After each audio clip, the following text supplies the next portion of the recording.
Atiyayo darbatu ebola famune biya kamif duarre biya vivyondune Atiyayo darbatu ebola famune biya kamif duarre biya vivyondune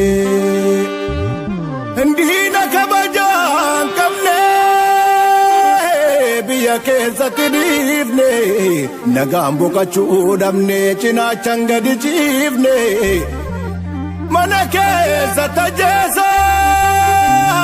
dubartii fi ijoollee erga duuti dheessenuu manattuu dhufannoollee korma dhugaan booratu biyyeeni jambuutu kaha falmatteef lolteef miti guyyaa maleen duutu kaha guyyaa maleen duutu kaha guyyaa maleen duutu kaha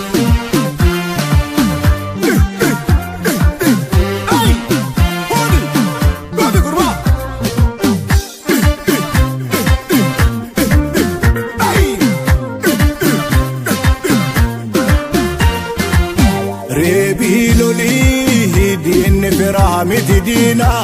haye rafina haye gumani kan basi tani boyo salpina gumakan ke basi tani boyo salpina rebelule gonne kenya kalesa haye dina nisan haye mana gumase nenu sakanya ne makasan mana gumase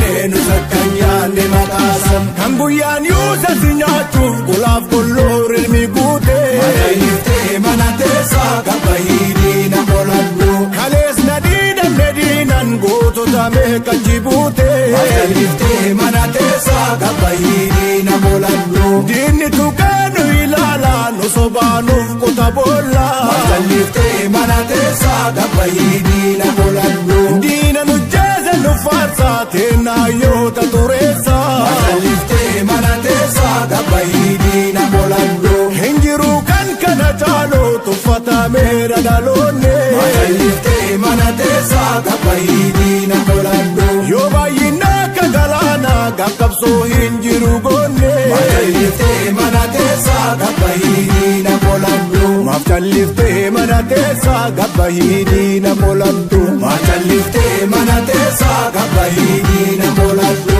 tokumangara sochomna kopan bobaduma beki akiyama kunumbasu kabahidina wareki dekan durse sita keke sifine wasitas demu oso guyya sannagenne silagu ambiyanjeku oso guyya sannagenne aragu ambiyanjeku Kerro lamin abdatu kasamnetti naadatu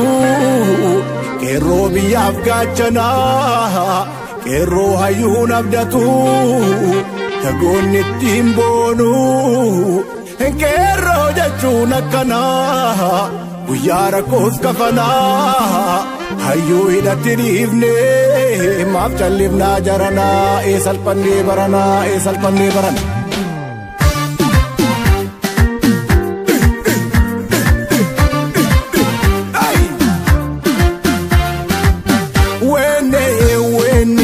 Chana farda rebo ola anola bek biya dabda bahiganda wene ga chana farda rebo ola anola bek biya dabda bahiganda reba dina yolo lamale rebo lole gav galte lole male wene ga chana farda rebo ola anola bek biya dabda bahiganda kerro kerranto gaba morka maltu ugaribo loli gav galte loli gurba wene gachana farda rebo ola anola bek biya dabda bahiganda nolu jazi gerri gurba kali harka rebo ola anola bek biya dabda bahiganda wene gachana farda rebo ola anola wala madabda bahiganda ana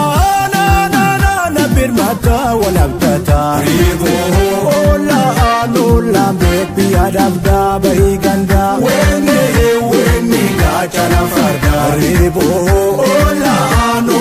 beek biyya dabdaa bahii gandaa seenaalaan salphinaa biyya dabdaa ni salphadhaa reeboo oolaan beek biyya dabdaa bahii gandaa weenni gaachana fardaa reeboo oolaan beek biyya dabdaa bahii gandaa oolaan beek biyya dabdaa bahii gandaa oolaan beek biyya dabdaa bahii gandaa oolaan beek biyya dabdaa bahii gandaa